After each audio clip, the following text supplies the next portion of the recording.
तो हेलो बच्चों, आप लोगों का स्वागत है बोर्ड्स टारगेट बैच में। आज अपने लोग पढ़ेंगे समास। समास बिहार बोर्ड में बहुत सारे क्वेश्चन आते हैं समास से, जैसे ऑब्जेक्टिव 4-5 देखने को मिल जाता है। तो आइए अपने लोग समास पढ़ते हैं। तो सबसे पहले समास होता क्या है उसके बारे में जानेंगे। किसी भी शब्द को छोटा करना, किसी भी अर्थ को छोटा करना समास कहलाता है। ठीक है, किसी भी अर्थ को छोटा करना क्या कहलाता है?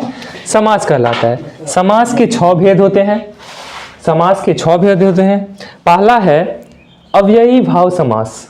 पहला अव्ययी भाव समास, दूसरा द्विगु समास, तीसरा द्वंद्व समास, चौथा तत्पुरुष समास, पांचवा कर्मधारय समास और छठा बहुब्रीहि समास। तो समास कितने होते हैं? 6 होते हैं। परीक्षा में पूछ सकता है समास कितने प्रकार के होते हैं, तो 6 प्रकार के होते हैं। अब अपने लोग जानेंगे जो अव्ययी भाव समास क्या होता है। जिसका पहला पद, जिस शब्द का पहला पद उपसर्ग क्या सब रहना चाहिए? बे रहे, यथा रहे, प्रति रहे, भर रहे या आ रहे, ये सब यदि किसी शब्द के शुरू में आ जाए तो आप लोग समझ जाइए जो ये अव्ययी भाव है। ठीक है, और इसमें आ शब्द जो है इसका 2 ही शब्द बनता है। एक आ जन्म बनता है, एक आ मरण बनता है। ठीक है, जैसे कि आप देख सकते हैं यथा से क्या बना? यथा संभव बना। बे से क्या बना? बे असर। इसमें देखिए शुरू में बे लगा हुआ है। इसमें देखिए यथा संभव में यथा लगा हुआ है। तो इसका मतलब क्या हुआ? यदि शुरू में बे, यथा, प्रति, भर या आ शब्द आ जाए तो वो क्या कहलाएगा? अव्ययी भाव कहलाएगा। ठीक है, आप लोग समझ गए होंगे। दूसरा नंबर है 2 शब्द समान हो।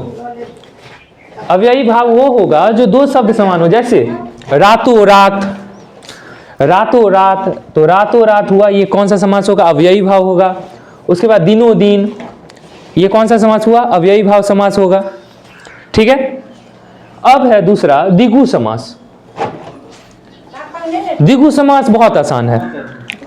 जिसका पहला पद संख्यावाचक हो वह द्विगु समास कहलाता है। तो संख्या मतलब क्या हुआ? 1, 2, 3, 4, 5, 6, 7, ऐसा कोई अक्षर जिसका पहला पद में संख्या आ जाए तो वो द्विगु समास कहलाएगा। जैसे नवरात्रि। अब नवरात्रि में आप लोग देख रहे हैं जो नव है, तो नव है, नव क्या है? 9। ये कौन सा समास हुआ? द्विगु समास हुआ। उसके बाद है चौगुना। चौगुना में चौ क्या है? 4 है, तो ये क्या हुआ? द्विगु समास हुआ। उसके बाद देखिए नवग्रह। नवग्रह में नव, नव मतलब होता है 9, 9 ग्रह, इसका मतलब क्या हुआ? ये द्विगु समास हुआ। उसके बाद आते हैं द्वंद्व समास। द्वंद्व समास वह होता है जिसका दोनों पद प्रधान हो, है ना। द्वंद्व समास देखिए, यदि द्वंद्व से 2 वर्ड के बीच में, 2 शब्द के बीच में ये वाला चिन्ह आ जाए तो वो द्वंद्व समास कहलाएगा। ठीक है, जैसे आग पानी, देखिए बीच में ये वाला आया तो ये क्या हो जाएगा? द्वंद्व समास। जैसे भाई बहन, इसके बीच में ये वाला आया तो भाई बहन क्या हो जाएगा? द्वंद्व समास। यदि रातों रात रहता, मतलब दोनों वर्ड एक जैसा रहता, वो अव्ययी भाव हो जाता। इसमें देखिए दोनों प्रधान है, ये भी अलग है, ये भी अलग है, और बीच में हैफन है, तो ये कौन सा समास हो जाएगा? द्वंद्व समास हो जाएगा। उसके बाद है तत्पुरुष समास। इसमें दूसरा पद प्रधान होता है। इसमें विभक्त चिन्ह ने, को, से, के, लिए, से, का, के, की, में, पर, है, अरे, आप लोग कारक पढ़े होंगे। कारक 8 प्रकार के होते। कर्ता ने, कर्म को, करण से, ये वाला यहां से उठाए हैं हम। ठीक है, यदि नहीं समझ में आया तो ये बात समझ में आ जाएगा। लाठी चोर माने लाठी का चोर। देखिए का आ गया, इसमें से का आ गया, का आ गया, तो ये हो जाएगा तत्पुरुष समास। कोई दिक्कत? ऐसे करके हम तत्पुरुष समास को पहचान सकते हैं। उसके बाद है कर्मधारय समास।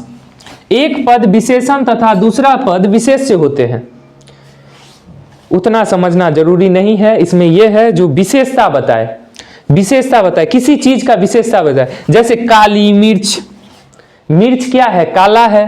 तो काला होना मिर्च का क्या है? विशेषता हुआ। तो ये विशेषता बताने वाला कर्मधारय समास। जैसे महापुरुष, पुरुष क्या है? महान है। पुरुष महान है तो उस पुरुष का क्या? विशेषता बता रहा है।